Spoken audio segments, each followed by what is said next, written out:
अस्सलाम वालेकुम दोस्तों, उम्मीद करता हूँ कि आप सब लोग बिल्कुल खैरियत से होंगे। Yesterday somebody asked me in comment section that how to set expiry date notification in Excel।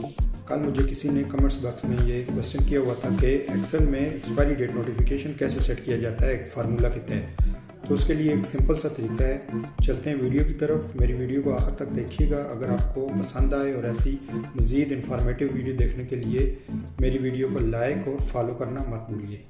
तो दोस्तों बढ़ते हैं आज की वीडियो की तरफ। ये हमारे पास एक टेबल है जिसमें कुछ डेट एक्सपायर हो चुकी हैं और हमें देखना है कौन कौन सी डेट एक्सपायर हो चुकी हैं। तो उसके लिए हम एक फार्मूले का सहारा लेंगे। आप सबसे पहले इक्वल का बटन प्रेस करें। उसके बाद अगर की बात हो रही है तो इफ़ का फार्मूला लगाएं। इफ़ दिस इज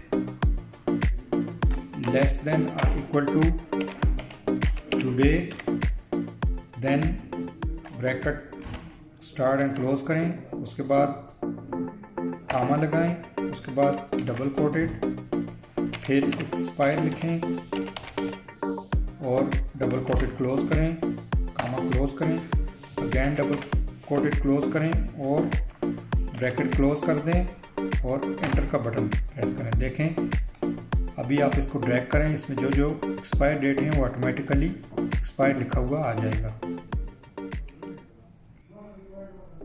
तो अगर आप एक्सपायरी डेट के साथ साथ उसका कलर भी चेंज करना चाहते हैं तो उसके लिए आप सारे सेल्स को सिलेक्ट कर लें और कंडीशनल फॉर्मेटिंग में जाएं। यहाँ से हाईलाइट सेल्स रूल्स में जाकर टेक्स्ट दैट कंटेंट्स को सिलेक्ट करें। आपके पास जो नई विंडो खुलेगी उसमें आप टेक्स्ट लिख दें एक्सपायर्ड और यहाँ से अपनी मर्ज़ी का कलर ले लें। जैसे मैंने येलो, ग्रीन कोई भी है, मैंने ग्रीन ले लिया और ओके कर दें। उसके बाद देखें आपकी जो जो डेट एक्सपायर हो चुकी है उसमें एक्सपायर्ड भी लिखा हुआ आ गया और उसका कलर भी चेंज हो गया।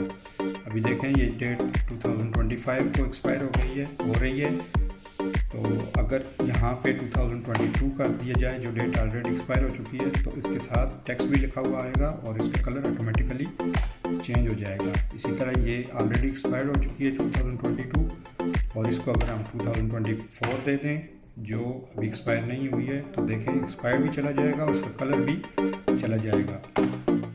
तो यह है एक सिंपल सा तरीका कि एक्सेल में हम कैसे एक्सपायरी डेट और उसका कलर ऑटोमेटिकली कैसे सेट कर सकते हैं।